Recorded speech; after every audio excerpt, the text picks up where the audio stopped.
During the past 4 weeks, we have been focusing on following in His steps. We have been recognizing the footprints we are called to follow. We have considered what it means for us to be passionate in prayer, to come intentionally into His presence through worship, to give with radical generosity, and to surrender ourselves through service. Now it is time for us to make a commitment. Welcome to Fraser 365. I'm Dr. Neil Epler, Associate Pastor of Congregational Care and Older Adult Ministries at Fraser Church in Montgomery, Alabama. As we prepare to commit ourselves to pray, worship, give, and serve, we want to bathe this time in prayer and seek God's guidance and blessing. Thank you for joining us.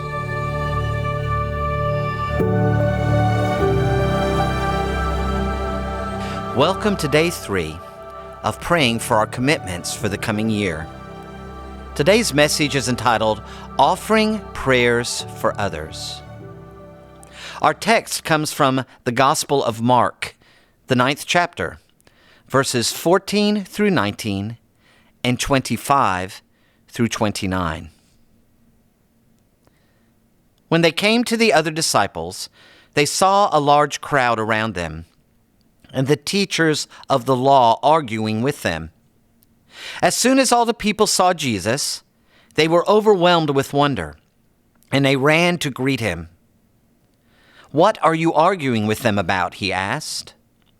A man in the crowd answered, "Teacher, I brought you my son who is possessed by a spirit that has robbed him of speech.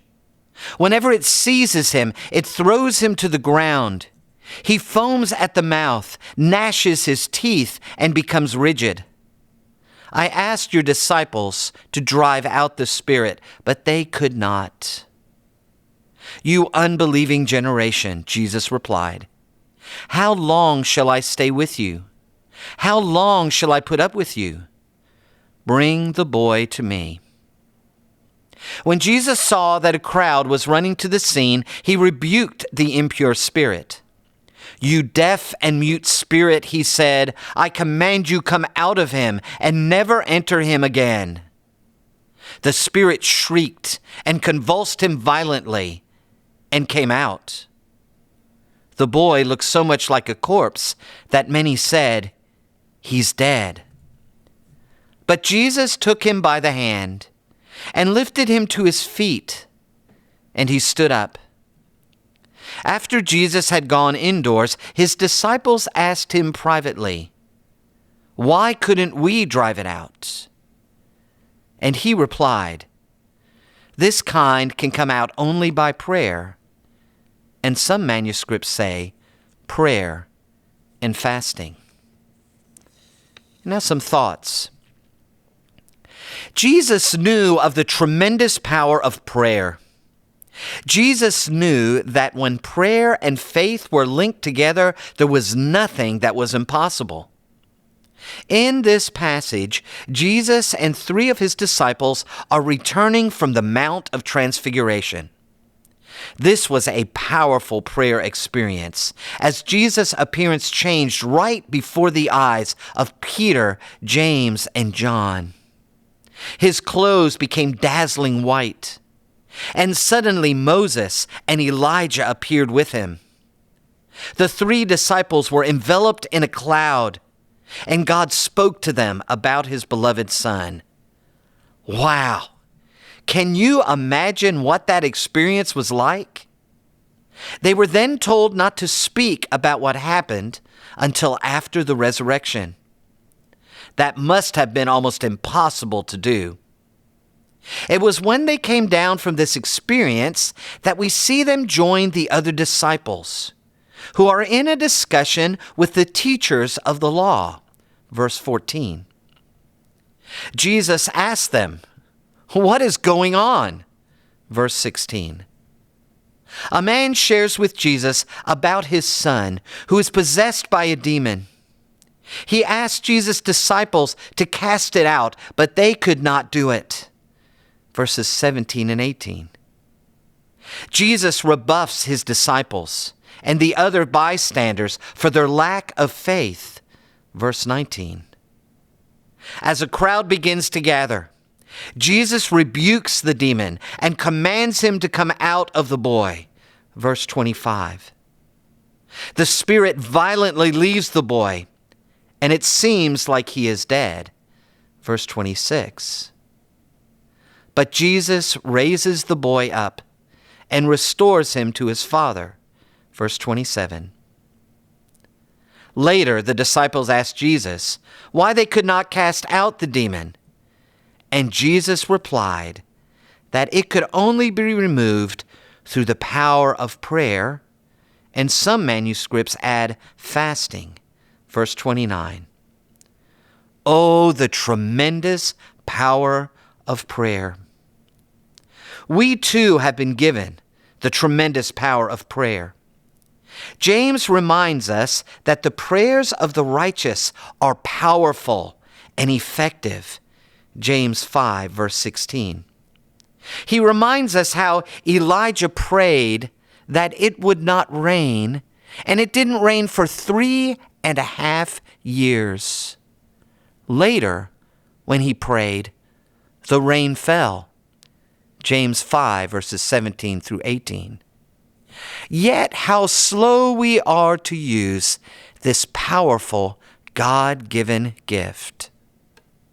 When we see people hurting, what is the first thing we do?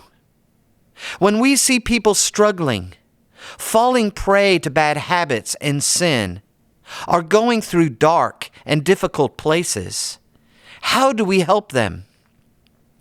The first thing we should do is pray. Yes, we can pray in our hearts, but we can also stop what we are doing right where we are and lift them up in prayer. I prayed for people in homes and in hospitals. I've prayed for people in parking lots and elevators. I've prayed for people in churches, in schools, and at work. I prayed for people in shops and in restaurants. Yes, I have even prayed for people in Walmart. The other day, as I was driving by St. James Church on Ryan Road, I saw a circle of people praying outside by the Wheels of Life bus. They were holding hands. Their eyes were closed. And I could tell they were fervently praying for the ministry and the work they would do that day. Since then, I've heard in this year alone, they've had 43 people receive Jesus as their Lord and Savior. Oh yes, prayer is a powerful thing. And when prayer is combined with faith, all things are possible. Jesus tells us that with a small amount of faith, we can move mountains. Matthew 17, verse 20.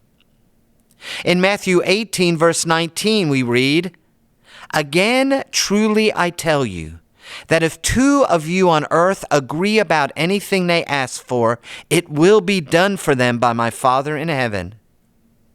Let us use this mighty power of prayer. Let us lift each other up and encourage one another as we commit ourselves in this new year, offering prayers for others whenever and wherever is God's way.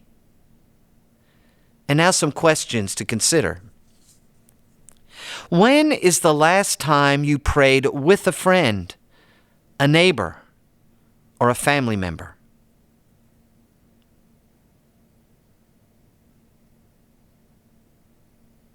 Where was the most unusual place you prayed for someone?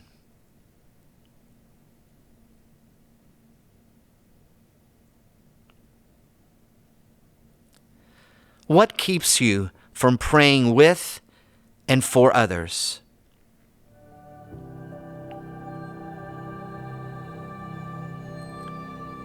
Thank you for listening, and have a blessed day.